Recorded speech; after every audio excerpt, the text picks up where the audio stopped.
Bonjour, je suis tombé sur un article vidéo qui est tout très court, plutôt bien fait pour le coup, du Figaro Immobilier. Et je ne vais pas rentrer dans les détails, il faut absolument que je vous le commente. On le regarde tout de suite et je vous le commente en direct. C'est parti. Quand l'achat d'une maison tourne au cauchemar, déjà, ça donne le ton. En 2021, après la crise sanitaire, Juliane et Lucie, un couple de Parisiens, décident d'acheter une maison près d'Angers. Tout va bien pour l'instant. Fatigués par leurs recherches, ils visitent une maison avec un beau jardin qui les séduit immédiatement. Il est où le mais?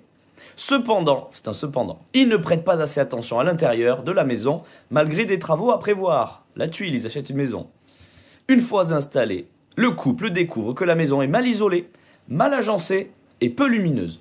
On reviendra là-dessus, c'est quand même intéressant. Nous étions tellement emballés par le jardin que nous n'avons pas été assez regardants sur l'intérieur de la maison. C'est ce que dit Juliane, apparemment. Et les pièces étaient petites, pas toujours bien agencées, mais le jour de la visite, comme de la contre-visite, cela ne nous a pas sauté aux yeux. Après avoir payé 21 000 € de travaux d'isolation, ils constatent que la maison ne leur convient toujours pas. La maison était peu lumineuse et surtout très mal isolée. Nous avions tout le temps froid et les radiateurs électriques ne suffisaient pas. Un ami architecte leur propose des améliorations, mais le coût des travaux est trop élevé pour eux, malheureusement. En plus des problèmes d'agencement, des traces d'humidité apparaissent, signalant des infiltrations. Aujourd'hui, le couple envisage de revendre la maison, mais le marché immobilier ne leur est plus favorable. La maison de 95 mètres carrés achetée 223 000 €, hors travaux, en 2021 est estimée aujourd'hui à 219 000 €. Avec travaux, j'imagine. Bon, ok. Alors, il y en a à dire là. Eux, ils sont balèzes. On va commenter. Alors, ils décident d'acheter une maison près d'Angers. Alors, comme par hasard, c'est le couple de Parisiens. Faisons le grand cliché. C'est pas parce que ils sont parisiens qu'ils sont bêtes, hein, a priori. Mais je trouve qu'il y a toujours un peu ce sentiment-là, lancinant. S'ils sont parisiens, qu'ils achètent à la campagne, les pauvres. Ils ont de l'argent, mais les pauvres. Fatigués par leurs recherches, alors peut-être qu'ils ont beaucoup recherché jusqu'à trouver une maison, ils visitent une maison avec un beau jardin qui les séduit immédiatement. Alors pourquoi pas, le jardin peut être un élément qui est l'élément déclencheur d'une acquisition. Même si l'intérieur peut ne pas être ce qui les a séduits. Bon, on peut entendre. Mais derrière, là, ils ont fait fort. Ils ne prêtent pas assez attention à l'intérieur. Là, il y a quand même un problème. Certes, le jardin a pu leur plaire, mais si vraiment ils voulaient un terrain, ils avaient qu'à acheter une prairie ou de la forêt. Hein, l'investissement forestier, c'est quand même sympa. Mais si tu achètes une maison, tu regardes l'intérieur. Là, qu'est-ce qu'il nous raconte? Je trouve ça fort. Hein. Ils découvrent, mais une fois installés, ils découvrent que la maison est mal isolée. Alors ça, j'entends. En fait, c'est là où le problème, c'est que des éléments qui sont plutôt cohérents sont mélangés autour de choses complètement absurdes. La maison est mal isolée, donc peut-être que ça, c'est pas évident à découvrir immédiatement en fonction de la saison à laquelle on visite, mais mal agencée et peu lumineuse, là, ils sont forts. Mal agencés, ça ne change pas entre les saisons. Donc, c'est un élément que l'on voit. À quoi ça sert de faire une visite, et même, comme ils le disent, une visite et une contre-visite, s'ils ne se rendent pas compte que c'est pas bien agencé. En tout cas, que l'agencement ne leur convient pas. Parce que ce n'est pas par définition mal agencé. Ça ne convient pas. Soit c'est trop cloisonné, soit c'est trop ouvert. Ça, il y a les goûts et les couleurs là-dessus. Et il y a aussi une question générationnelle. Et peu lumineuse. Peu lumineuse. En fonction de la saison, du soleil, au moment de la visite, ça peut être différent en fonction des instants. Mais quand même, on se rend bien compte si la maison est lumineuse ou non. Donc, je trouve ça assez fort. Et là, j'ai même pas un argument, ça ils expliquent. Ils étaient tellement emballés par leur jardin. Ils étaient tellement emballés par le jardin qu'ils n'ont pas été assez regardants sur l'intérieur. Enfin, les gars, vous n'achetez pas une baguette de pain, vous n'achetez pas des chaussures en solde. Là, vous investissez quand même pas mal d'argent. Bon, c'était plus de 200 000 €. C'est pas les maisons les plus chères que l'on trouve, mais quand même, c'était un budget. la maison était peu lumineuse et surtout très mal isolée. Nous avions tout le temps froid et les radiateurs électriques ne suffisaient pas. Bon, ça pareil, ça fait partie des choses. En fait, ce genre de... C'est un peu comme l'affaire du faux Brad Pitt, là. On en rigole un peu, mais en même temps, c'est l'occasion de se rendre compte qu'on peut tomber dans des pièges. Ça n'arrive pas qu'aux autres. Des pièges, en tout cas, qu'on peut tomber par inadvertance, par erreur, sur des mauvaises affaires. Ça nous pousse à la réflexion. En tout cas, à se dire, il faut visiter avec un œil, un minimum avisé, en tout cas que l'on soit attentif à ce que l'on visite. S'imaginer peut-être pour l'agencement, déjà, où est-ce qu'on mettrait ces meubles, avoir les croquis de la maison, à minima, je ne parle même pas de plan côté, mais des croquis, voir si ça paraît cohérent, et puis on la visite. Au terme d'une visite, peut-être de 2 visites, contre-visites, enfin, on a le temps de le voir. Là, le fait que les radiateurs électriques ne suffisaient pas, ben on peut les tester, et puis même avant de les tester, on voit hein, les radiateurs, les grille-pains, c'est vite vu. Il faut pas avoir peur de prévoir des devis pour les changer. Bon, ben, l'ami architecte qui leur propose des améliorations, c'est une chose, trop élevé pour eux, ok. Et en plus des problèmes d'agencement, mais alors là, c'est ça qui me fait rire, des problèmes d'agencement. La maison, elle est faite comme ça, vous la voyez, si vous l'achetez, et en plus, je considère que c'est pas un problème majeur, les problèmes d'agencement. C'est juste que la disposition des pièces ne te convient pas. Et à un moment, encore une fois, c'est un goût personnel. Ils sont deux, c'est un couple.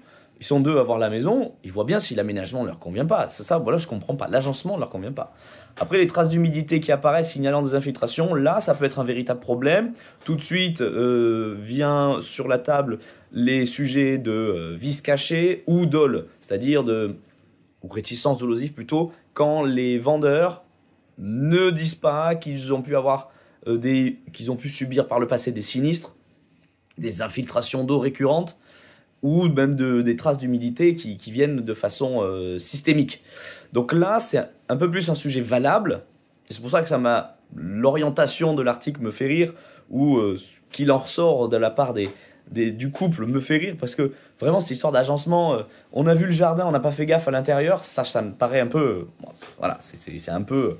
C'est couillon pour eux, quoi. C'est couillon pour eux, mais bon, ils l'ont visité, là, on peut difficilement se prémunir de ça. Et justement, le point de vue du notaire là-dessus, l'agencement, le notaire systématiquement demande aux clients s'ils ont vu et visité la maison, s'ils ont pu apprécier les volumes, les surfaces, parce qu'en plus, il n'y a pas de garantie sur les surfaces, sur les maisons individuelles. Donc, là, on ne peut pas se substituer à eux. On ne peut pas se substituer au goût, au ressenti des acquéreurs, sachant que certains vont avoir un goût pour des biens avec beaucoup de travaux, d'autres pour des biens plus ouverts, d'autres ils veulent un petit jardin leur convient très bien et un intérieur, par contre ils veulent un intérieur plus cossu, inversement. De toute évidence, eux c'était plutôt le jardin qui comptait, mais après ils se sont dégoûtés parce que l'intérieur leur convient pas. Là on ne peut pas se substituer à eux, en tout cas le notaire ne peut pas, l'agent il fait visiter, là pour le coup, s'il y a vraiment quelque chose sur laquelle il ne peut qu'être transparent, c'est l'agencement du bien. Là, impossible de cacher comment est fait, comment est disposé le bien. Le manque de luminosité, pareil, il le voit. Je ne pense pas que l'agent immobilier les ait fait visiter avec des spots installés dehors en cachette. C'est pour dire qu'il n'y a pas de possibilité de faux semblants là. Après, les traces d'humidité, moins évident. Si effectivement le vendeur avait connaissance de ces traces d'humidité ou de ces infiltrations au préalable avant la vente, puisque lui-même les avait subies, et qu'il les a volontairement cachées, voire qu'il a mis de la peinture, par exemple, sur les anciennes auréoles pour le camoufler, là, ça peut s'agir d'un vice caché ou d'un dol. Et là, c'est valable pour le coup. Si ça rend le bien inhabitable, c'est tout à fait valable. Pas l'impression que ce soit le cas là, quand même. Parce que, bon, après, ils nous disent que le marché immobilier n'aurait plus favorable. Oui, effectivement. Alors, je ne suis pas pro du marché angevin, mais j'ai vérifié. Les statistiques nous disent que les maisons sur le secteur, sur les 5 dernières années, ont pris plus de 20%. Sur les 2 dernières années, parce que la courbe a fait un peu comme ça, sur les 2 dernières années, ça a fait moins 4%. Bon, globalement, c'est relativement stable sur le coin. Là, c'était 2021. Donc, a priori, c'était plutôt... Ça a fait une augmentation, une petite baisse, mais ça a plus augmenté que baissé sur la compensation. Donc, Je ne vois pas pourquoi la maison achetée 223 000 vaudrait aujourd'hui 219 000. Surtout que c'est tellement précis que c'est de l'estimation, c'est pas autre chose. Et faut-il rappeler peut-être que la plus-value dans l'immobilier déjà n'est pas systématique. Là où on a eu un bon rappel de marché, de conjoncture. Mais en plus, la plus-value se fait à l'achat. Il faut savoir faire une acquisition au bon prix. Et je ne dis pas spécialement un prix cassé. Un prix cassé, évidemment, on fait une vraie plus-value, mais au bon prix pour pouvoir le revendre au prix du marché et faire éventuellement la plus-value qui aura suivi le cours du marché, si tant est que entre son acquisition et sa revente, le marché a évolué à la hausse. Là, entre 2021 et aujourd'hui 2025, peut-être 2024, si leur interview date de là, le marché ne s'est pas effondré sur les maisons à Angers. Donc il n'y a pas de raison tout à fait valable, sauf à ce qu'il ait acheté un peu cher à l'époque. Peut-être. Et que maintenant que les problèmes se sont révélés, les problèmes d'infiltration, etc., peut-être aussi que ça pèse sur l'estimation. Enfin, c'est même certain s'il y a des problèmes non résolus qui se sont révélés. Bon, ben pas de chance pour eux, mais en même temps, je veux dire, là, les gars, on fait un peu attention à ce qu'on fait. Le minimum, c'est de visiter, s'assurer que le bien, au moins dans son agencement, sa disposition, ses caractéristiques visibles, nous conviennent. Ensuite, qu'il y ait des caractéristiques cachées qui peuvent constituer ou non des vices, s'il s'agit vraiment de vices, s'il s'agit de défauts.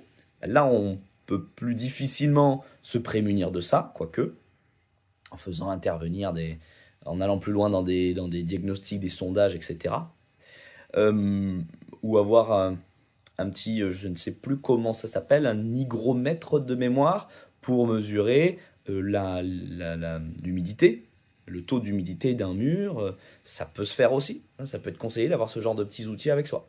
Voilà, donc au moins on visite, on fait gaffe et on se précipite pas. Eux, leur problème, c'est que certainement ils en avaient marre de visiter des biens, ils ont fini par se précipiter sur un jardin. Et encore une fois, j'avais envie de dire, acheter une prairie, acheter un jardin et rester en appartement à côté, hein. Donc ça, c'est pour la blague. Faites attention quand vous achetez, quand vous visitez. Il y a quand même pas mal de choses à voir donc, sur un bien immobilier. Mais la base, c'est vraiment d'être sûr que l'environnement, que ce soit extérieur à la maison ou son environnement intérieur, j'ai envie de dire son agencement, vous convienne un minimum. Avant de passer à la signature d'un avant-contrat, avant de souscrire un prêt, avant de venir signer chez le notaire. Parce que là, malheureusement, personne, absolument personne ne pourra se substituer à vous. Bon voilà, ça m'a fait un peu sourire quand même cet article. C'est à la fois désolant et à la fois ça me fait un petit peu marrer. Désolé. À une prochaine.